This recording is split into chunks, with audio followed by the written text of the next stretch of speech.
Las opiniones y comentarios vertidos en este programa no son responsabilidad de TV Azteca, sino de quien las emite.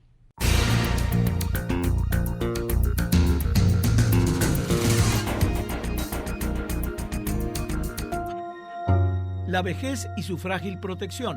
Quizás el poeta tuvo razón al decir que es la más dura de las dictaduras. No sabemos a ciencia cierta si son síntomas de esta agitada vida moderna o quizás haya que enfocarlo en cada caso con el prisma personal que le corresponda. La vejez está cada día más desprotegida y condenada. En el caso de la pandemia que vivimos, ataca a los mayores con fuerza despiadada. En lo que se refiere al maltrato que se les da, las cifras recientes en gran parte del mundo asustan y nos sitúan en una cruda realidad que debemos recomponer cuanto antes, como obligación de todos para con nuestros mayores. Hoy pondremos sobre la mesa este inquietante y preocupante caso en aumento. Para tocar este tema, hemos invitado a dos profesionales que pondrán luz sobre las dudas que nos aquejan en este delicado asunto. Buenas noches y bienvenidos a un nuevo programa donde pondremos sobre la mesa un tema de interés como todas las semanas. Evidentemente el de esta semana tampoco es la excepción, es un tema recurrente, un tema que se ha vuelto angustiante, si se quiere, para un perfil de la población que sufre mucho los embates de esta crisis, de esta pandemia y de otras, desgraciadamente. Pero bueno, mi obligación es presentar a mi compañera. ¿Cómo estás, te va, José? Carla? Buenas noches. Gracias por acompañarnos otra vez, como todas las semanas. Así es, ¿no? Al contrario, agradecida por estar aquí nuevamente y bueno, también agradecer al público y pues de manera remota nuevamente es como vamos a hacer esta entrevista acerca de la vejez y su frágil protección, que es como has nombrado este programa, ¿no? Y para eso saludamos del otro lado de la pantalla está Marcela Romo Guardado y por supuesto también Edmundo Sánchez. Muchísimas gracias por aceptar, bienvenidos. Muchas gracias a ustedes por la invitación. Buenas tardes, encantado de estar aquí. Gracias, Edmundo. Bueno, vamos a empezar por las damas, Edmundo. Vamos a empezar con Marcela a preguntarle, bueno, es una pregunta que se extiende a los dos, no hay problema en ese sentido. Además de la edad, ¿cuál es el indicador más preciso, si es que lo hay, ¿no?, para determinar cuando una persona entra en la vejez? Claro que sí. Por supuesto que la edad es un determinante principalmente social, porque, por ejemplo, para un país como el de nosotros se necesita tener un corte para efectos, por ejemplo, de beneficios, como tener tu tarjeta del INAPAM, pero si hablamos en un concepto más biológico, nos damos cuenta que el envejecimiento, pues no puede haber un solo indicador que tenga que ver la cronología, porque no es lo mismo a veces una persona de 60 años que uno de 70. Muchas veces el de 70 puede tener mayores probabilidades de adaptación. Y de hecho, ese sería quizás el indicador más interesante, el ver cómo conforme vamos pasando en el tiempo, la vejez como tal es un proceso en el cual vamos perdiendo cada vez más nuestras posibilidades de adaptarnos a todo el medio ambiente con el que normalmente desde que nacemos luchamos. Entonces, un buen indicador sería tus posibilidades de seguirte adaptando tanto socialmente, biológicamente, mentalmente a los retos del día a día. Tenemos algunas escalas que nos pueden servir para ver qué tanto puedes seguir siendo funcional o si ya estás perdiendo alguna de estas habilidades de adaptación. La misma pregunta, Edmundo.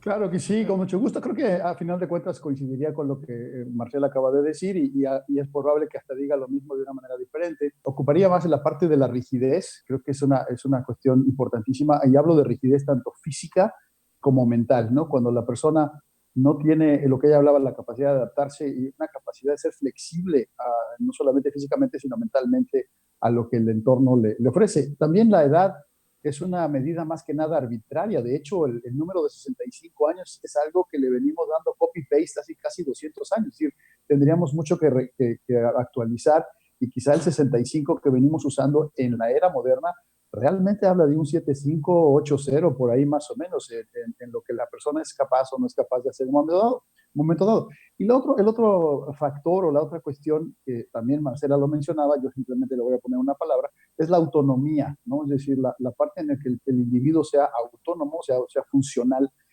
por sí mismo, eso parece que es un criterio importantísimo para ver en qué momento la persona está ya en una etapa, digamos, de vejez, en donde habría que tener cuidados diferentes o especiales para que pueda tener una vida, pues, ahora sí que de bienestar. Me quedo contigo, Edmundo, para hacerte la siguiente pregunta, que es el maltrato a los mayores, según las estadísticas en nuestro país, comienza en el propio hogar, es decir, por parte de los hijos o de familiares cercanos. ¿A qué creen que se deba esta reacción? Bueno, hay un dicho en mi pueblo que dice que el mal siempre viene de casa y no es de gratis. Esto no es privativo del maltrato a las personas de la tercera edad. Sabemos, por ejemplo, que las violaciones sexuales, el 60% aproximadamente de los casos es una persona conocida. La violencia doméstica es un problema social que al día de hoy no tenemos todavía idea de cómo reducirlo, de cómo controlarlo, de cómo manejarlo adecuadamente. Entonces, no es de sorprenderse que el maltrato a las personas de la tercera edad también comience en el hogar. Es la persona con la que estamos más cercana y obviamente obedece a una falta de civilidad, una falta de valores, a un problema de educación, un problema de emociones mal manejadas, ¿no? Porque sí puede resultar muy frustrante lidiar con una persona de la tercera edad que tiene sus capacidades disminuidas, como resulta muy frustrante muchas veces lidiar con un niño, ¿no? Que está haciendo pataleta o berrinche y donde también los padres recurren al castigo físico, que por supuesto no es lo más adecuado. Marcela, la misma interrogante, ¿por qué crees que es esa reacción tan negativa contra las personas mayores y que nace precisamente esa negatividad de del propio entorno familiar? Claro que sí. Yo creo que más que a veces señalar, lo primero es hablar de este tema, ¿no? Muchas veces esperamos que el maltrato sea muy evidente, que el maltrato sea quizás de golpes, ¿no?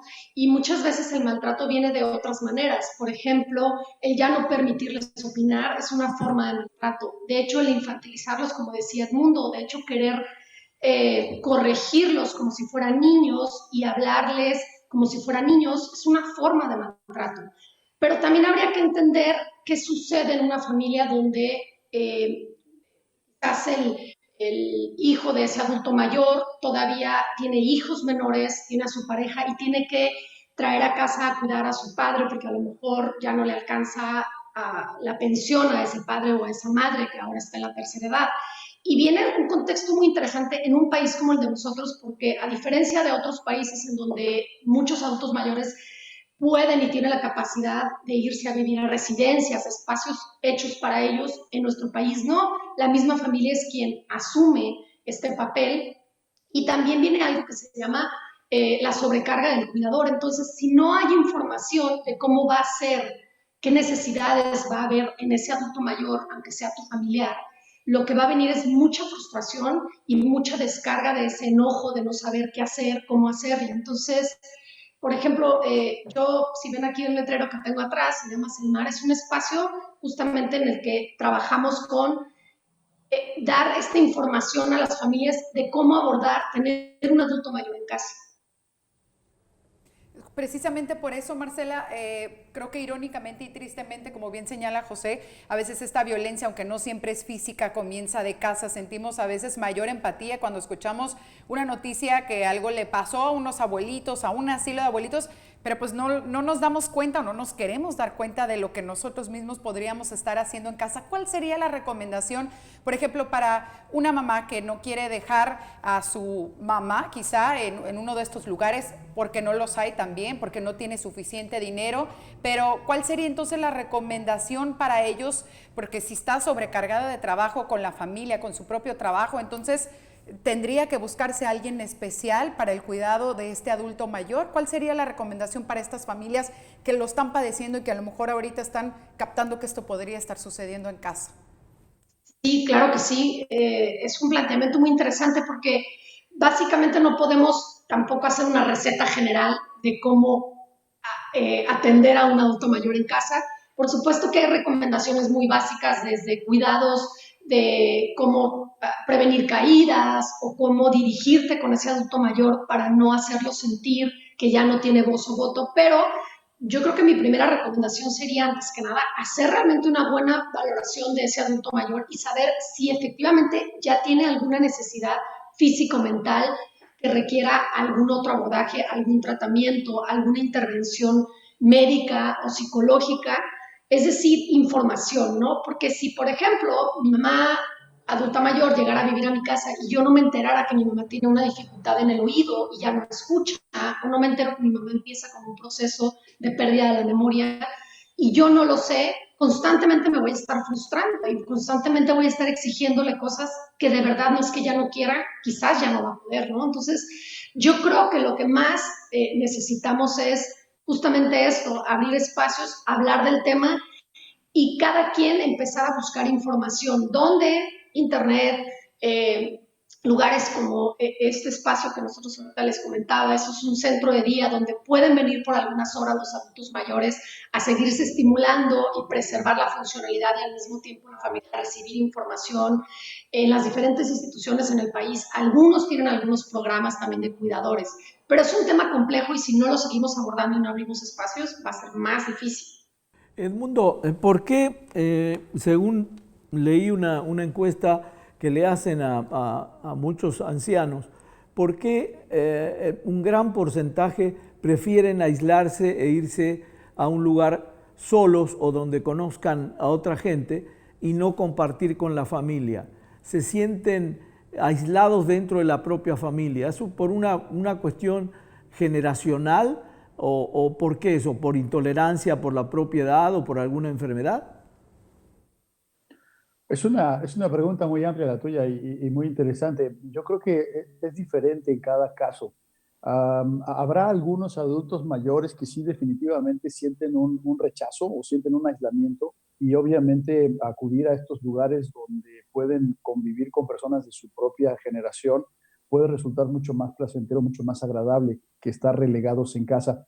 Um, y te digo, es una pregunta muy amplia y voy a tratar de abarcarlo más, la mayor cantidad de aspectos posibles. Una de las formas de agresión a las personas de la tercera edad es esta noción que se les transmite de inutilidad. La señora de 90 años quiere levantarse a lavar los platos. No, no, no, no, no, no, que mi mamá, que la abuelita no haga nada, que se siente a ver la tele. Eso es terrible para un adulto mayor porque le estás transmitiendo continuamente una noción y una sensación de inutilidad. Entonces necesitamos, esto es como la reversa de los niños.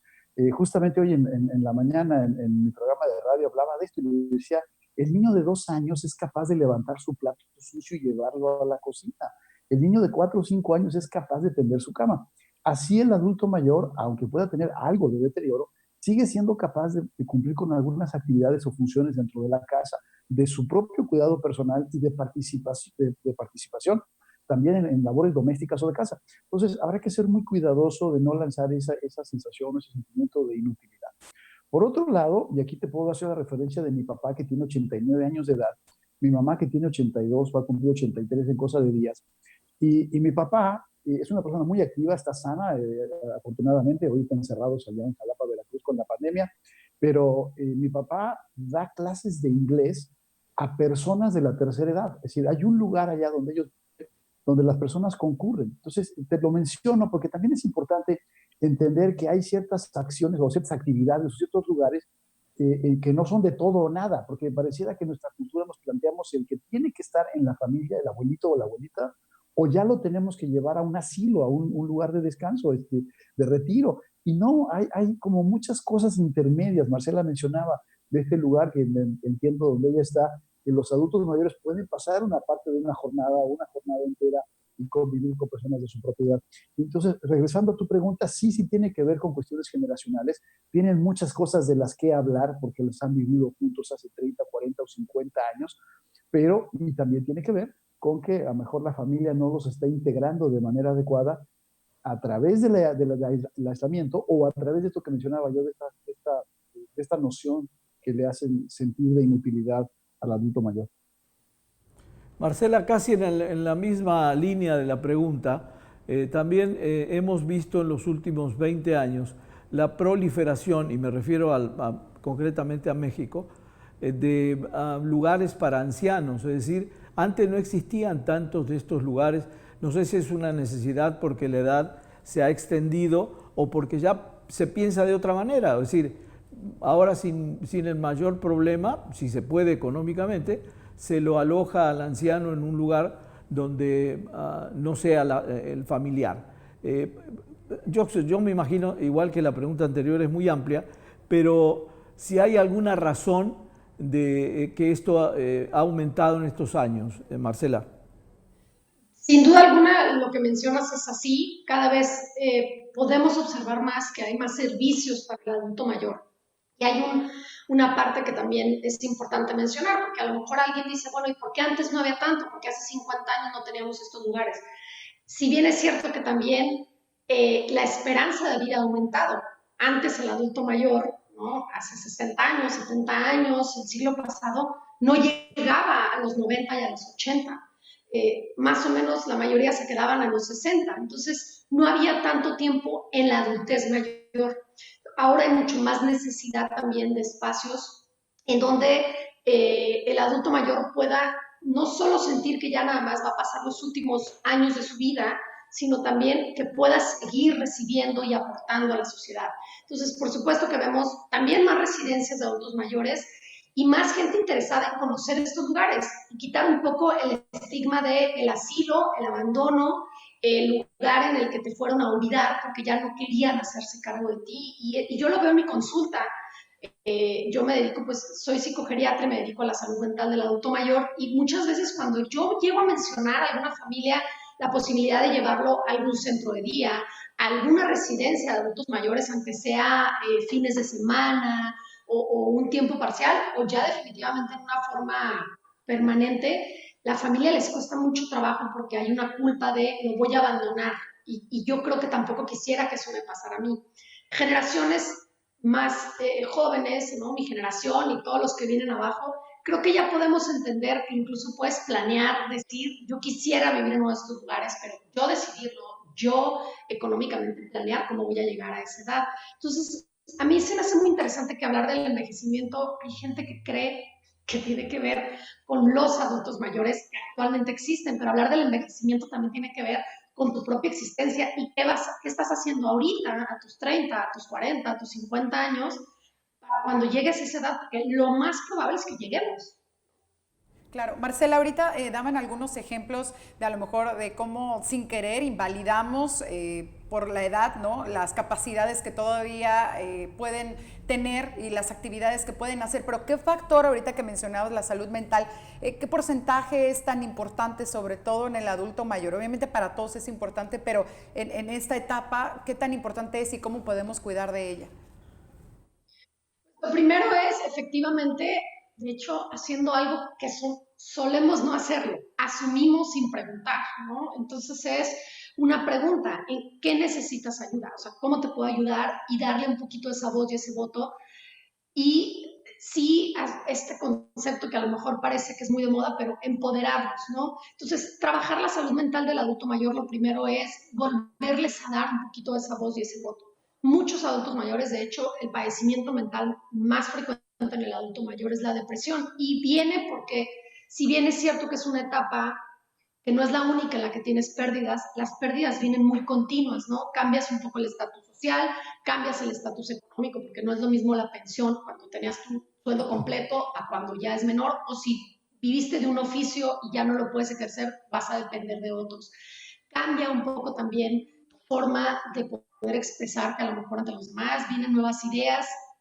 Entonces, sí es una serie de duelos muy continuos en donde es importante estar al pendiente de estos duelos y la familia o quienes están alrededor no asumir que es normal que ya esté más triste, que ya esté más callado, que se le va la onda, ¿no? Hay que tomarle la misma importancia a la posible depresión en una persona de 80 años que en una persona de 20 años, ¿no?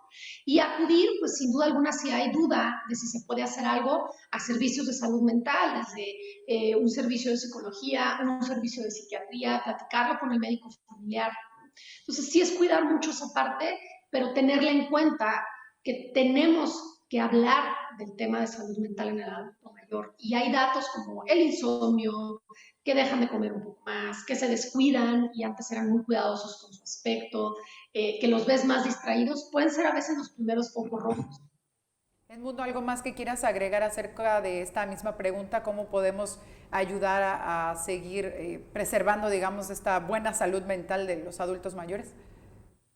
Creo que sí, estoy de acuerdo con lo que ha dicho Marcela. Agregaría también esta parte de la alimentación, de que a veces son inapetentes, habría que estar vigilando eso también. Y también es muy común la deshidratación. Por alguna razón también hay algunos estudios que han demostrado que el adulto mayor deja literalmente de sentir sed, entonces con mucha frecuencia se deshidrata. Eso es lo que habría que tomar en cuenta también, vigilarlo y estar como al pendiente de que esté consumiendo una cantidad suficiente de líquidos, porque es un problema bastante común en las personas de edad avanzada. Es todo lo que yo agregaría a todo lo que ha dicho Marcelo. Ok, bien hidratado también, muy bien. Edmundo, tú como psicólogo y como coach de vida, habrás tenido o tienes permanentemente consultas de gente mayor, y me refiero a gente que pasa la tercera edad. ¿Hay algo específico donde ellos manifiesten frustración o desazón por algo en particular, además de la salud y preocupación también? Bueno, es diferente cada caso y también hay una cuestión generacional. Las personas de la tercera edad todavía pertenecen a una generación en la que no, y lo voy a decir entre comillas, ¿no? Obviamente, que no creen mucho en los psicólogos. Entonces, no es tan común la consulta personal de la persona de la tercera edad. En la mayoría de los casos es la familia la que está solicitando la ayuda porque no saben qué hacer o cómo comunicarse. Entonces, eso sería un primer apunte. Obviamente, un tema que resulta, digamos, relativamente recurrente con las personas de tercera edad es el tema de la muerte, en todas sus variantes, en todas sus concepciones, si existe vida después de la vida, si hice lo suficiente en esta vida, si me puedo ir tranquilo, cómo será la experiencia de morir. Es decir, la muerte es un tema que está ahí y obviamente se va haciendo, pues yo diría como evidente conforme avanza la edad de la persona, y esto nos va a pasar o nos está pasando a todos, ¿no? Conforme avanzamos en edad, pues nos vamos haciendo, creo que, más conscientes de la propia mortalidad. Es algo como irremediable, ¿no? Entonces creo que ese sería un tema, digamos, recurrente.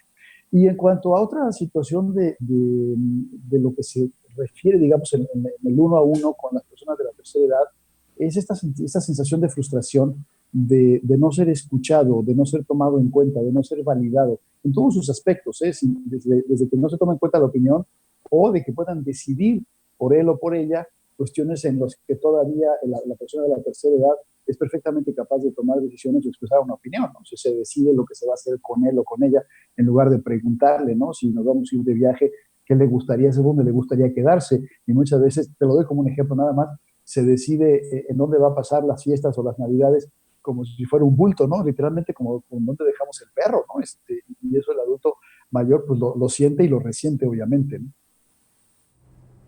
Marcela, tú como psicogeriatra, ¿sientes lo mismo o similar a lo que opinaba Edmundo en cuanto a la preocupación por la muerte? Tú tratas muchos pacientes de la tercera edad o más de la tercera edad, y no sé si es el mismo color este asunto.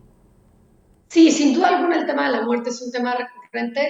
Y hay otro tema muy frecuente también, y a veces no es el momento en que te vas a ir, sino el cómo te vas a ir yendo. Muchas veces los adultos mayores me dicen, es que no quiero, sobre todo creo que es la parte de no quiero ir perdiendo cada vez más capacidades y, digamos, diagonal, no quiero empezar a hacer carga para los demás, no quiero que los demás tengan que empezar a suplir lo que yo hacía por mí mismo. Y esa es una realidad, ¿no? Porque estamos hablando de eso, que el envejecimiento, si no es un envejecimiento bien llevado y no solo cuando llegaste a la vejez, que ese es el otro tema, la mayoría de los adultos mayores, que actualmente son adultos mayores, yo no creo que hace 40 o 50 años les explicaran que iban a llegar a esta edad y que tenían que hacer cosas en el periodo de su juventud para llegar lo mejor posible a la adultez mayor. No se hablaban de estos temas, ¿no? El tema era, cásate, ten un trabajo. Eso es un miedo que tienen, el ir perdiendo sus capacidades.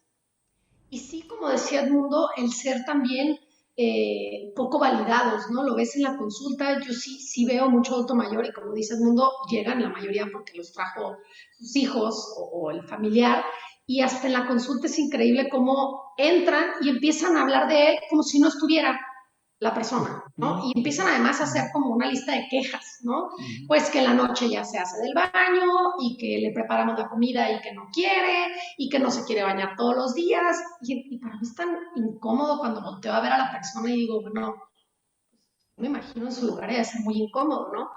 Entonces, sí, nos falta mucha psicoeducación de todos nosotros como humanos de qué queremos hacer con los adultos mayores, cómo queremos que nos traten cuando nosotros lleguemos a ser adultos mayores.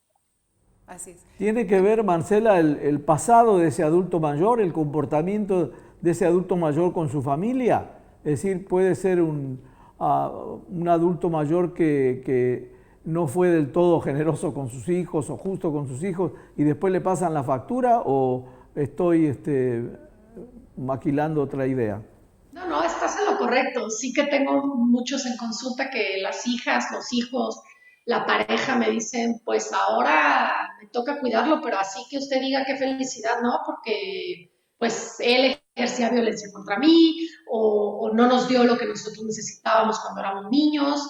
Y es difícil poderles explicar que entiendo ese sentir, ¿no? De reclamo y de molestia y de enojo crónico, pero a final de cuentas, pues todos, por lo menos a mí no me toca ser juez en decir, bueno, él sí fue un buen padre, entonces tiene que tener un mejor o peor trato. Me toca darle oportunidad a todos a tener la mejor situación en la edad en la que estén, ¿no? La mejor situación en la salud mental. Cuesta mucho trabajo cuando son esos casos, pero sí que son frecuentes, ¿no? Sí que son frecuentes encontrarnos que hay mucho resentimiento. Claro, pero creo que no sería correcto no justificarse de no, esa manera. Nada, Tenemos claro. que hacer una breve pausa comercial. Seguimos hablando, quédese con nosotros aquí sobre la mesa, sobre la vejez, sobre su protección y bueno, sobre todo si usted tiene un adulto mayor en casa, quédese con nosotros. Volvemos en breve.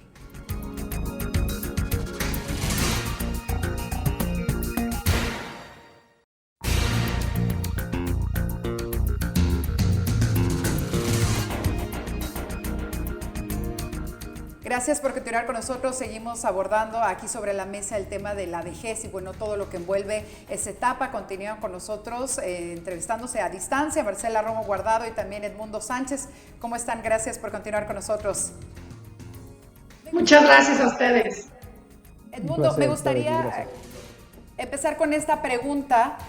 ¿Cuáles son las enfermedades, digamos, más comunes relacionadas a la vejez? Sabemos que obviamente va a variar porque cada persona es distinta, cada cuerpo es distinto, tendrá mucho que ver también lo que hicieron durante su vida, cómo se alimentaron, el ejercicio, pero ¿cuáles son como que las más comunes que están relacionadas a esta etapa?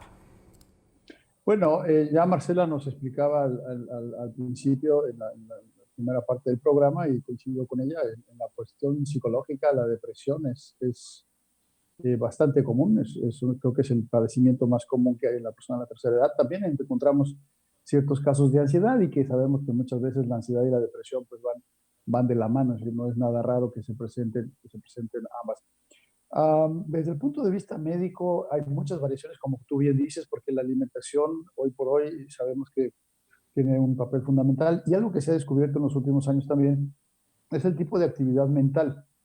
Hoy sabemos que las personas que tienen trabajo, por ejemplo, hay una estadística muy interesante que encontré hace algún tiempo, en cómo cruzan las profesiones con la actividad profesional, digamos, con el tiempo de vida. Y es interesante que hay una incidencia estadística de que las personas que hacen labores manuales, digamos, carpintería, albañilería, etcétera, tienen vidas más cortas que las personas que hacen cosas como contabilidad o cosas que necesitan hacer un trabajo pensante. Entonces, eso habla también de que la salud, digamos, del cerebro y su capacidad de permanecer funcional en el tiempo tiene que ver con las funciones que le enseñemos al cerebro y que le hagamos hacer. Básicamente yo te diría que hay dos cosas que hay que estar vigilando. Una toda es de la parte digestiva. Las complicaciones son muy comunes en que el tracto intestinal deja de funcionar parcial o totalmente y eso pues trae problemas muy serios. Esa es una cosa bastante común. Y el otro todo lo neurológico, ¿no? De donde viene pues, la demencia, el Alzheimer, la pérdida de memoria, todas estas cosas que están desde el punto de vista, digamos, neurológico, que hay un deterioro. Hoy por hoy pues hay muchas sospechas, hay poco confirmado. Parece ser que también la alimentación está relacionada. Hay algunas investigaciones que están, digamos, demostrando o pretendiendo demostrar que el abuso de los conservadores que hemos tenido en los últimos años, es decir, toda la comida procesada que viene de lata, es un factor de influencia en esos deterioros. Pero yo te pondría esos dos primeros renglones, ¿no? La parte del tracto digestivo y la parte neurológica, además de la parte de la depresión. Edmundo, me quedo contigo, pero es una pregunta para los dos. ¿Qué tanto la sociedad en general vive pendiente de los problemas de los más viejos o de los mayores? ¿Qué tanto vive, qué tanta conciencia hay, no dentro de la familia, sino en el entorno de la sociedad, de los problemas que vive la gente grande? ¿Son consecuentes con ellos? ¿Son indiferentes? ¿Cómo lo sienten ustedes? Yo creo que va creciendo la conciencia, hay mucho trabajo todavía por hacer y creo que en general si tuviéramos que hacer una afirmación, y le preguntaremos a Marcela por supuesto, pero desde mi punto de vista creo que hay más, se inclina más la balanza hacia una indiferencia y una ignorancia, y creo que pondría yo por arriba la ignorancia, arriba de la indiferencia, ¿no? Entonces eso es una combinación peligrosa cuando hay ignorancia y indiferencia. Creo que está más hacia el lado de la ignorancia y la indiferencia que de la preocupación. Pero también tengo que decir que vamos avanzando. Creo que estamos aumentando la conciencia, el respeto, el acudir a las personas de tercera edad que son fuente de información, ¿no? Alguna vez me tocó ver un programa de ciencia ficción de un supuesto extraterrestre y decía un comentario muy interesante, decía, la Tierra es uno de los pocos planetas donde la gente no tiene un respeto por sus mayores porque son realmente fuente inagotable de información. Y es obviamente es una historia de ciencia ficción, pero me parece que tiene mucho fondo, ¿no? No hemos acabado de reconocer que las personas de la tercera edad, en esa vasta experiencia que tienen de vida, pueden realmente servirnos como fuente de inspiración o fuente de información para resolver problemas, aunque pensemos que los problemas no son de esa época, pero al final la condición humana me parece que ha sido la misma, no sé, durante miles de años. Marcela, la misma pregunta, por favor. Bueno, sin duda alguna, sí, yo también estoy de acuerdo con Edmundo que hay un poco más de indiferencia y creo que también tiene que ver con una parte de la evolución de la humanidad. Culturas de tiempo atrás cuidaban mucho a sus viejos y volvemos a lo mismo, los viejos de antes a lo mejor eran viejos de 40 años, pero al final de cuentas eran los mayores de una tribu, los mayores de una cultura. Conforme hemos ido avanzando y sobre todo a partir, digamos, de la época industrial y que nos hemos vuelto con ciudades muy urbanas, es diferente quizás en pueblos en donde todavía quizás te da tiempo de ir a visitar más rápidamente a tu adulto mayor, a tu abuelo, a tu padre, ¿no?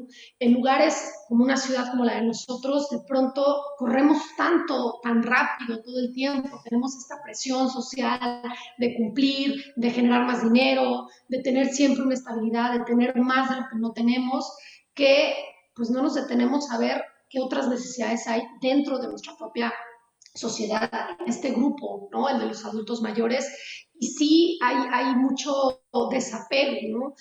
Veo poca gente, conozco, claro que sí, pero poca gente que realmente dice, bueno, yo juro a mis abuelos tantas veces a la semana, cuando lo escucho, que sí lo escucho frecuente, insisto, me parece que es algo no de aplaudir, me parece que es algo pues, que todos de una u otra manera, si tuviéramos la oportunidad de visitar, si tenemos la oportunidad de visitar a los abuelos, sería algo sumamente enriquecedor. Entonces, sí creo que ha venido a ser un factor negativo esta urbanización que tenemos, pero que no nos quedamos atrás en decir, bueno, ya estamos en eso, ¿qué otras cosas podemos hacer?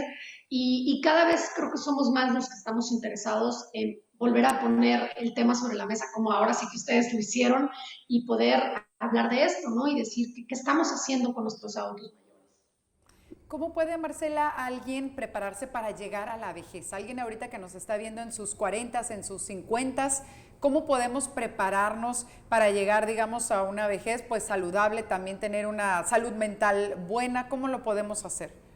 Esa creo que sería la primera pregunta que cualquiera nos tuviéramos que hacer en relación a la adultez mayor. ¿Cómo va a ser mi adultez mayor o cómo quiero que sea, no? Pues lo primero es si temor, porque esta es la mayoría de los que no quieren llegar a ser adultos mayores, no es tanto que físicamente vaya a haber cambios y que te veas más arrugado, sí, ¿no? Pero en sí es la pérdida de ciertas capacidades. Entonces, no es que te preocupes solamente, sino que te ocupes. Cosas que puedes hacer desde ahorita, pues va a sonar muy repetitivo, pero es real. Es evaluar cómo son tus hábitos alimenticios, cómo es tu ritmo de vida. ¿Realmente necesitas en 10 años correr todo el día, tener 3 trabajos, no tener unas pausas para ti, no hacer un ejercicio regular con tal de lograr este patrimonio y estos éxitos que nos vende muchas veces una sociedad de tanto consumismo como en la que vivimos? Una de las cosas que siempre les digo a mis alumnos es evalúen cómo están durmiendo, porque además es una de las mejores cosas que le pudieras regalar a tu cerebro para el envejecimiento, tus hábitos de dormir, y la mayoría tenemos pésimos hábitos de dormir. Consideramos que el dormir es cuando ya no tienes que hacer nada en el día, entonces puedes ir a descansar. Y el dormir es una de las mejores cosas que le puedes regalar a tu salud antes de la adultez mayor y para llegar a la adultez mayor. Entonces sí es reevaluar un poquito cómo me veo en esa adultez mayor y qué estoy haciendo ahorita. Entonces, mi salud de alimentación, mis hábitos de dormir, mis hábitos sociales. Estoy realmente también invirtiendo en mis relaciones sociales, en las buenas, en las duraderas, en mi relación de pareja, en mi relación con mis hijos, en mi relación con mi familia más cercana, ¿no? Entonces, sí creo que hay mucho por hacer de parte de nosotros. Yo constantemente me cuestiono, mis papás también ya son adultos mayores, tienen 70, y yo me cuestiono yo qué quiero hacer, dónde me veo unos años. Entonces sé que debo hacer ejercicio, procuro dormirme temprano todos los días, darme mis pausas, y aún así muchas veces me cacho que no cumplo, ¿no? Y pues vuelvo a sentarme y vuelvo a hacer un repaso. Parecen cosas sencillas, pero en realidad no muchos lo hacemos. Misma pregunta para ti, Edmundo, ¿cómo nos podemos preparar para una buena vejez, digamos? En principio estoy totalmente de acuerdo con todo lo que ha hecho Marcela. Yo lo pondría de una manera, si tú quieres, como didáctica. Hablaría de 3 grandes renglones. El primero es el físico. Y el físico tiene que ver en la condición en la que estoy y cómo quiero llegar a dónde voy a estar. Y eso, Marcela lo dijo, te estoy repitiendo nada más. Hay 3 componentes. La alimentación, que es fundamental; el descanso, que como ella lo acaba de explicar, es fundamental; y el ejercicio físico. Uno no debe esperar a que lleguen los problemas, no debe llegar a tener problemas de articulaciones para ir a buscar, no sé, la clase de pilates o la gimnasia. Uno no tiene que esperar a que el colesterol esté por los cielos para cambiar la dieta. Eso es algo que nos falta mucho en la cultura de la prevención, en nuestra manera de pensar. Me parece que invertimos poco o no estamos acostumbrados a esta cuestión de la cultura de la prevención, pero esos 3 son los ejes centrales de la condición física: alimentación, descanso, ejercicio. Y como le dijo una vez a un querido amigo de los que estaba ya en la tercera edad hace años, le dijo el doctor, dijo, ¿y puedo correr? Le preguntó la persona y le dijo, pues si puede correr, corra. Dice, y si no, pues entonces camine, ¿no? Es decir, lo que pueda hacer, hágalo, pero no porque no puedo correr, pues entonces ya no dejo de hacer completamente ejercicio, que fue una cosa que le pasó a mi papá. Tuvo que dejar de correr por una cuestión del corazón, pero no dejó de caminar. Entonces camina a grandes distancias, aunque ya no puede correr porque su corazón no se lo permite. Entonces, lo que se puede hacer, hay que hacer. El segundo renglón, y lo pondría en ese orden de importancia, primero es el físico. Eso es vital, es fundamental. ¿Por qué? Porque el punto número 2 es el financiero. ¿De qué me sirve tener un buen plan de retiro y tener suficiente dinero cuando llegue a los 70 años si no voy a saber ni cómo me llamo, si no voy a poder levantarme de la cama? Entonces, lo primero es el físico, después viene el financiero. Y eso es algo que tampoco tenemos mucha cultura del ahorro, de la cultura del retiro. No sabemos ni siquiera lo que es el retiro. La gente confunde el retiro con la jubilación, por ejemplo. En nuestro país tú le preguntas a una persona qué es el retiro y te va a explicar qué es la jubilación. Hay una diferencia muy sencilla. La jubilación es cuando ya dejo de trabajar para que el gobierno me mantenga o mi fondo de retiro me mantenga en la compañía en la que yo trabajé. El retiro significa que yo he acumulado una cantidad suficiente de dinero para que ya no tenga yo que trabajar para poder vivir. Es cuando ya no necesito trabajar porque tengo lo suficiente, porque tengo a lo mejor 2 o 3 propiedades que rento o tengo un fondo de inversión que me permite vivir de una manera cómoda con lo que tengo. Entonces, eso sería también, no hay cultura de retiro, no tenemos una planeación financiera adecuada y eso es una de las cosas con las que yo más trabajo, es un tema con el que yo trabajo mucho y que me parece que habría que también, de alguna manera, educar a la gente financieramente para prepararla a la vejez, a la tercera edad. Y en tercer lugar, algo que también mencionaba Marcela, yo lo pondría en esta cuestión sociofamiliar, ¿no? Social, que abarca lo familiar, dice, ¿con quién voy a estar cuando yo tenga 70, 80 años de edad? ¿Tengo los recursos para vivir en una casa pagándomela yo o voy a tener que depender de mis hijos?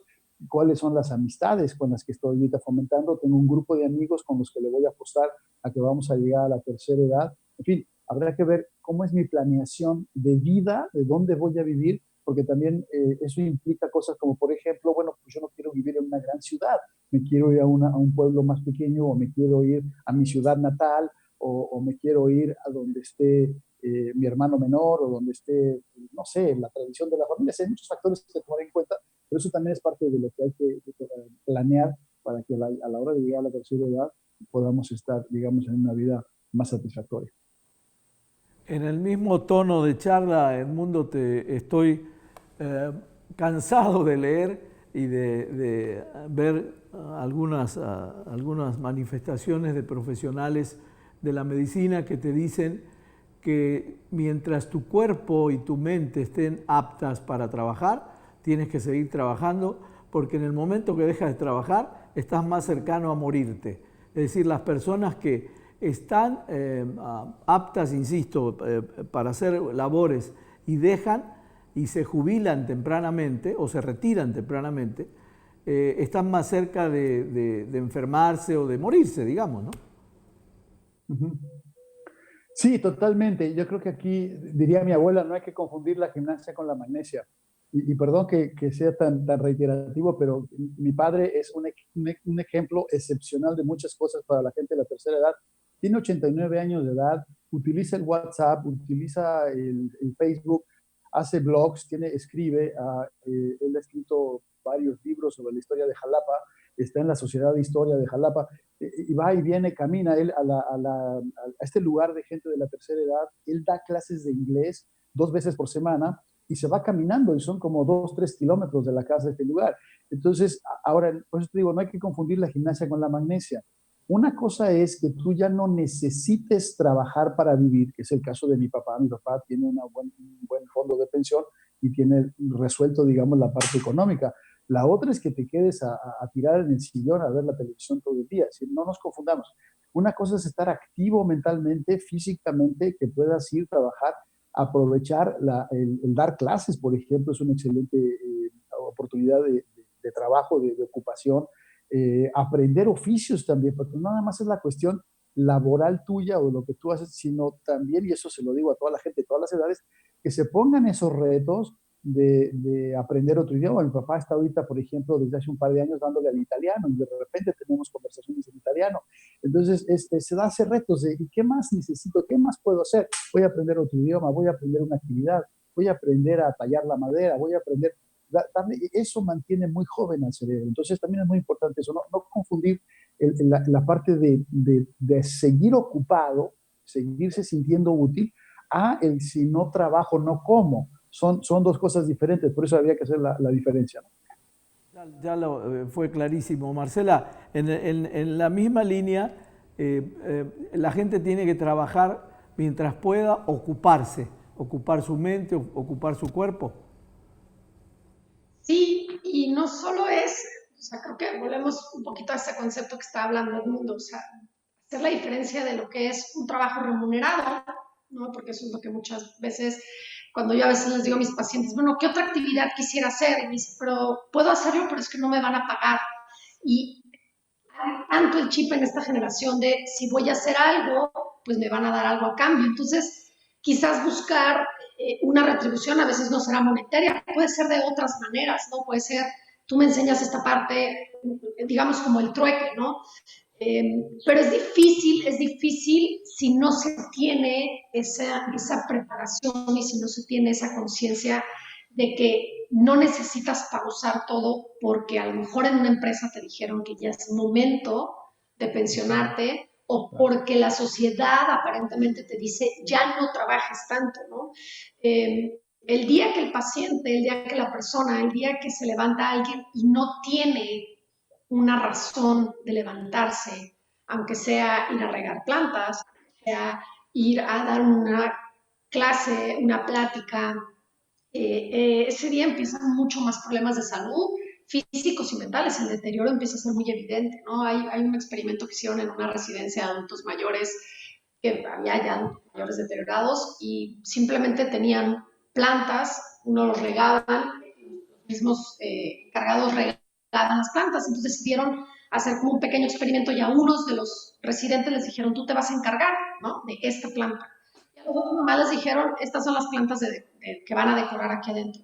Se percataron que aquellos que tenían que ir a levantarse, a cuidar su planta, se despertaban más temprano, se bañaban ya por sí solos, algunos incluso retomaron cuidados personales que habían dejado de lado. Entonces, el buscar un motivo, pero esta parte es compleja porque también a veces queremos nosotros buscarle motivo al adulto mayor, ¿no? Y me ha tocado familias que dicen, es que ya le hemos comprado juegos de mesa y le compramos una tablet y le dijimos que se puede poner a hacer estas manualidades y tú dices, bueno, a ver, también busquemos a qué se ha dedicado toda la vida y si lo quieres poner a hacer un rompecabezas y él era una persona que se dedicaba a la construcción, pues sí hay que también, volvemos a lo mismo, escuchar al adulto mayor en qué se le ocurre que quisiera usar un poco más su tiempo, ¿no? Y tener esa responsabilidad y esa utilidad del día a día. ¿Qué tanto apoyo reciben los adultos mayores, Marcela? No solamente de la sociedad, sino también, llámese talleres del gobierno, municipales, estatales, federales incluso. ¿Qué tanto apoyo reciben los adultos mayores? ¿Creen que hace falta enfocarnos un poquito más de ellos? De repente vemos y escuchamos mucho de jóvenes, de niños, que si bien es importante, pero no sé si esta parte está descuidada. Creo que nos falta muchísimo todavía hablando de políticas públicas y de abordar cómo hacer un apoyo de toda la sociedad, incluido pues el gobierno, ¿no? Pero sí se ha avanzado, ¿no? Cuando hace 20, 30 años, yo no recuerdo ahorita cuándo se hizo, pero este programa de poder ayudar, darles un apoyo monetario, aunque puede ser muy criticado, ¿no? Puede ser, sí, es un tema político, es para ganar el voto, pero finalmente pues les están dando una poquita de libertad económica de tener su cheque y poder decidir qué van a hacer con ese dinero, porque muchos de ellos pues fueron amas de casa, ¿no?, que no supieron lo que es tener una independencia financiera. Existen, por ejemplo, mucha gente desconoce, pero existen lo que se llaman los clubes de la alegría. Los clubes de la alegría son espacios que normalmente es el DIF quien los promueve, en donde adultos mayores se reúnen y toman talleres, cursos, pláticas y están conviviendo entre ellos, pero yo sí creo que nos falta más difusión y también a nosotros, los que nos dedicamos a los temas de adultos mayores, pues tocar más puertas, levantar más la voz, hacer un poco más de ruido en qué más podemos hacer como sociedad para proteger al adulto mayor. Hay leyes que los protegen, hay leyes que ayudan, pero falta mucha información y también nos falta mucho avanzar en ese tema. Edmundo, tú hablabas y pusiste el ejemplo de tu padre, que me pareció muy bueno, que un hombre de 89 años esté tan actualizado. La pregunta es al revés. ¿Qué pasa cuando la persona que entra a la mayoría de edad rechaza esas actualizaciones? Como que no quiere usar el Facebook, como que no quiere usar el WhatsApp, como que está un poco en contra de eso o no quiere ir al ritmo que exige la vida moderna. ¿Qué hacemos en esos casos? Wow, eso plantea un muy buen reto. Vuelvo a decir, tendríamos que ir viendo caso por caso y cada situación es distinta. Creo que si se hace una adecuada inducción, con paciencia, echando mano de la tercera generación, ¿no?, de los nietos, podríamos lograr, quizás, como te digo, valga la redundancia, esa inducción. Pero obviamente si hay una resistencia y un rechazo, pues es casi biológico, ¿no? Así como convencerlos de lo contrario. Me parece que habría que convencerlos no desde la obligación, sino de hacer conciencia de los beneficios, ¿no? Es decir, para mis papás, por ejemplo, ha sido una enorme ganancia el mantenerse en contacto con sus 4 nietos a través de los instrumentos de digitales, ¿no? A través del FaceTime, a través del WhatsApp, inclusive ahora con esta situación de la pandemia, que cada quien está guardado en un lugar diferente. Yo tengo una hermana, por ejemplo, que vive en Suiza, yo que estoy por acá en esta región, Tijuana, San Diego, y mis papás que están en Jalapa, Veracruz, y entonces ha sido muy placentero poder hacer estas reuniones virtuales donde nos vemos todos y podemos decir cosas y contar chistes y reírnos todos juntos. Entonces, creo que en cierta manera han disfrutado de esos beneficios. Creo que por ahí sería la salida, el hacer énfasis en la ganancia y no planteárselos como una obligación o retarlos, ¿no? En el sentido de hacerlos sentir pues, desactualizados, retrógradas, yo qué sé. Esos son planteamientos que hay que hacer con mucho cuidado, pero yo el énfasis lo pondría en cosechar las ganancias, en ver las virtudes de estar utilizando todas estas tecnologías y vivir en un mundo más digital que el que a lo mejor estaban acostumbrados a hacer. ¿Qué sugerencias en términos generales tenemos para la familia para tratar mejor a la gente mayor, para orientar mejor a la gente mayor? ¿Qué sugerencias generales? Sabemos que cada caso es particular, ¿no? Sí, claro. Pues lo primero es realmente conocer a tu adulto mayor, ¿no? Por más que a lo mejor fue tu papá, te quedaste con la idea de que, o sea, solo lo que él pensaba hace 20 años es lo mismo que él piensa ahorita. A veces es sentar y tener charlas, preguntas, a veces habrá conversaciones incómodas, pero poder hablar y abrir esos canales de comunicación es lo primero que yo diría.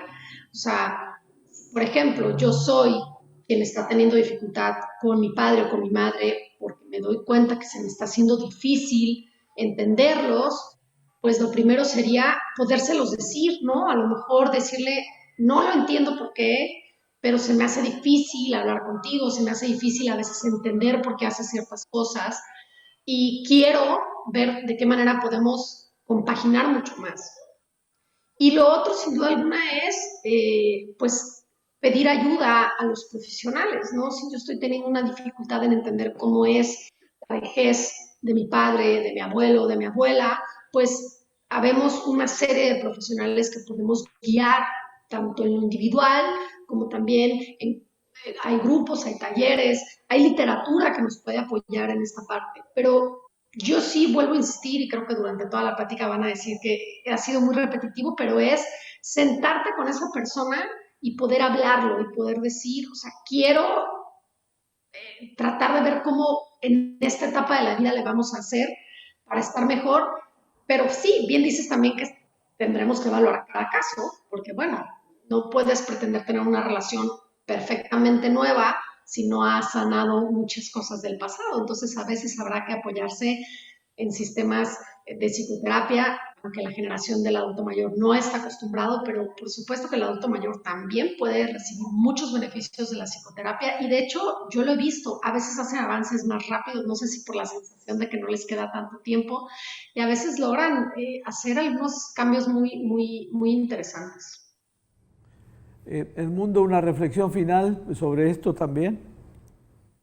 Sí, por supuesto, coincido con Marcela, hay que investigar, hay que documentarse, como cualquier otra cosa, hay que investigar y no dar por hecho las ideas, las creencias, las suposiciones.